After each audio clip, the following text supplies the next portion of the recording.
Hello, my friends, it's great to see you all on the channel. Today, after months of rumors about Archie's godparents, a report has revealed two unexpected names. As the first child of Prince Harry and Meghan Markle, Archie Harrison Mountbatten Windsor is one of the most famous babies in the world. Unsurprisingly, all eyes were on his christening in July 2019.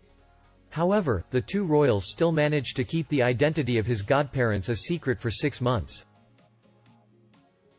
An official Buckingham Palace statement read, "The godparents, in keeping with their wishes, will remain private, not for the first time and certainly not for the last." The Duke and Duchess of Sussex broke royal tradition with their hush-hush decision.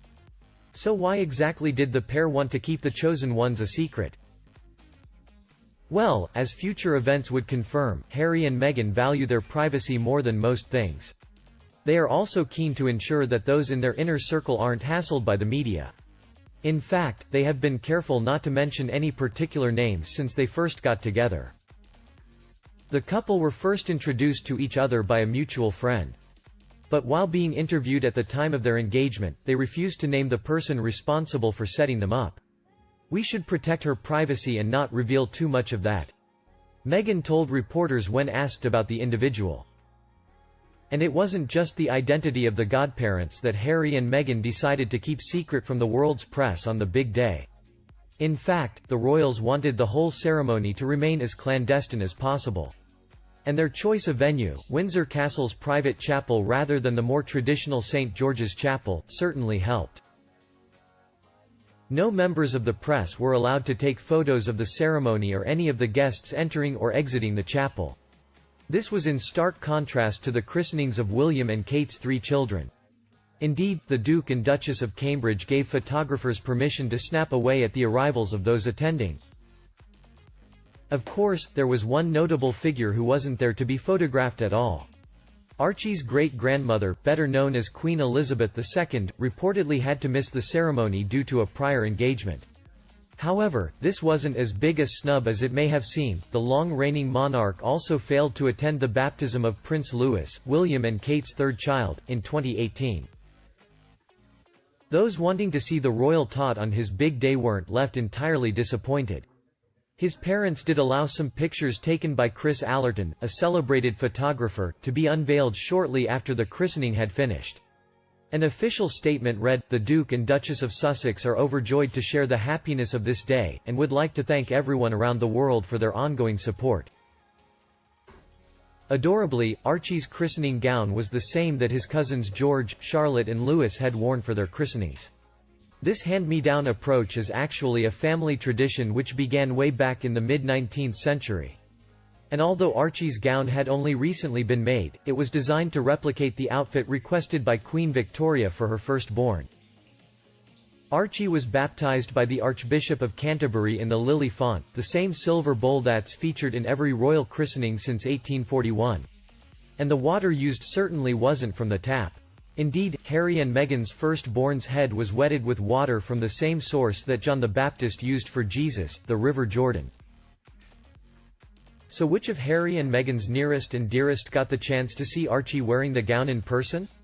Well, the former's father and stepmother, Charles and Camilla, were in attendance, as was Meghan's mother Doria. The approximately 25-strong guest list also included the sisters of Princess Diana and, of course, Archie's godparents. Those born into Britain's royal family are usually blessed with more godparents than civilians. Archie's cousins Charlotte and George have 5 and 7, respectively. However, exactly how many to whom Harry and Meghan decided to give that honor on the big day is not yet known for sure. Unsurprisingly, the press soon started playing guessing games about their identities. Benita Litt was one of the names in the frame. Her daughters Rylan and Remy had appeared as bridesmaids at the wedding of Harry and Meghan the year previously. Genevieve Hillis and Lindsay Roth, 2 of the former actress' college friends, were also mentioned. Likewise, Harry's longtime pal Jake Warren and Prince George's godparent Julia Samuel. Any monarchists determined to find out the godparents' identity initially appeared to have a major lead. The Parochial Registers and Records Measure of 1978 states that information about all christenings should be made public. But unfortunately for those interested, the private chapel at Windsor Castle wasn't subject to such a rule. So why did the couple opt for such a hush-hush approach? Well, an insider apparently told Vanity Fair magazine in July 2019, Harry and Meghan don't want Archie to be in the media spotlight, they want him to have an ordinary childhood. This is their way of making the point that Archie is a private citizen and they are starting as they mean to go on. Harry and Meghan's attempt to shut out the world's media was inevitably met with criticism. Former private secretary to Harry's mother, Patrick Jeffson, told Vanity Fair, "A christening is also a public declaration of faith, and in the Church of England godparents are a matter of public record. So to make a point of denying the public even a respectful glimpse looks either naive or manipulative, an odd way to protect the godparents, or indeed we Archie." Elsewhere, a report in the Daily Telegraph newspaper read, Meghan can't demand privacy for baby Archie while asking the public to fund her family's lifestyle. Penny Junor, a biographer of the royal family, agreed, telling the Sunday Times newspaper, "They can't have it both ways. Either they are totally private, pay for their own house and disappear out of view, or play the game the way it is played." Of course, Harry and Meghan soon revealed that they didn't want to play the game anymore. At the beginning of 2020, the pair confirmed that they would be taking a step back from their positions as royal family senior members. Their decision was allegedly motivated by the wave of media hostility that Meghan, in particular, had faced since she and Harry got together. In fact, after completing a tour of several South African nations at the end of 2019, Meghan reportedly sued the Mail on Sunday for the publication of a private letter. The British newspaper had printed correspondence that the Duchess had sent to her estranged father. Meghan was supported by 72 British female MPs who slammed the press's outdated, colonial undertones. During their shock announcement, Harry and Meghan also revealed that they would spend half their time living in Canada and the other half in the United Kingdom. In an even more surprising move, they also claimed that they wanted to be as financially independent as possible.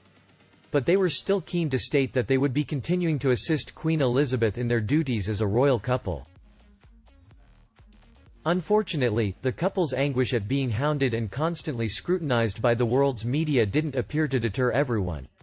Shortly after, it was revealed that lawyers representing the couple had been forced to send the press a legal warning. This came as a result of the publication of pictures of Meghan and Archie spending time in Canada that had been taken by paparazzi photographers. Prince Harry later spoke about their decision to take a back seat from the royal family at a fundraising effort for his Centibale charity. He told the audience, "Our hope was to continue serving the Queen, the Commonwealth, and my military associations, but without public funding. Unfortunately, that wasn't possible. I've accepted this, knowing that it doesn't change who I am or how committed I am. You've looked out for me for so long," Harry continued. "But the media is a powerful force, and my hope is one day our collective support for each other can be more powerful because this is so much bigger than just us. I will continue to be the same man who holds his country dear and dedicates his life to supporting the causes, charities and military communities that are so important to me." So how will Harry and Meghan's life-changing decision affect the rest of the royals, and in particular their relationship with Archie? Well, an insider allegedly told the Daily Express newspaper in January 2020, "The overriding feeling among the family is certainly one of immense sadness. Sadness that Harry and Meghan felt they could no longer carry on inside the family and, of course, huge sadness that the family will not get to see Archie grow up as much as they would have." The anonymous source added, "He, Archie, will miss growing up around his grandparents, his aunts, uncles and, of course, his young cousins. It is hoped after a calming period of reflection, they will want to spend more time in the UK. This is Harry's home and he will always have the love and support of his family here." However, according to reports, the rest of the royal family have barely seen Archie since he was born anyway. Both his uncle and aunt, also known as William and Kate, and his grandfather, Prince Charles, have only been in his presence a handful of occasions. The grandparent in particular is said to be worried that relocation across the Atlantic will make it even harder to forge a strong bond with the tot. So what about Archie's godparents? Would they also miss out on seeing the youngster they'd been chosen to watch over grow up? Of course, for the media the more pressing question was, who are they? Well, after 6 months of secrecy, the cat finally appeared to be let out of the bag by the Sunday Times. In January 2020 the British newspaper claimed that it had finally discovered the identities of 2 of Archie's godparents. And both had quite a history with Harry, in particular. The first to be revealed was Tiggy Pettifer, the childhood nanny who was credited with helping the prince come to terms with the tragic death of his mother. Formerly Tiggy Legg Burke, the ex-nanny first met Harry in 1993 when she was appointed by Prince Charles to watch over his 2 sons. And she soon made headlines for her no-nonsense attitude, most notably when she compared the difference between her childcare methods and Princess Diana's. In 1999 The Guardian newspaper reported her as having said, "I give them what they need at this stage, fresh air, a rifle and a horse. She gives them a tennis racket and a bucket of popcorn at the movies." Perhaps unsurprisingly, Princess Diana also took a few potshots of her own. She reportedly blasted Tiggy for constantly smoking near her 2 children. But both the Prince and Princess of Wales were apparently taken aback in 1996 when William decided against inviting either of them to his Eton School's 4th of June celebratory event and instead asked Tiggy. Tiggy proved to be a huge source of comfort to the boys following Princess Diana's shocking passing in Paris in August 1997.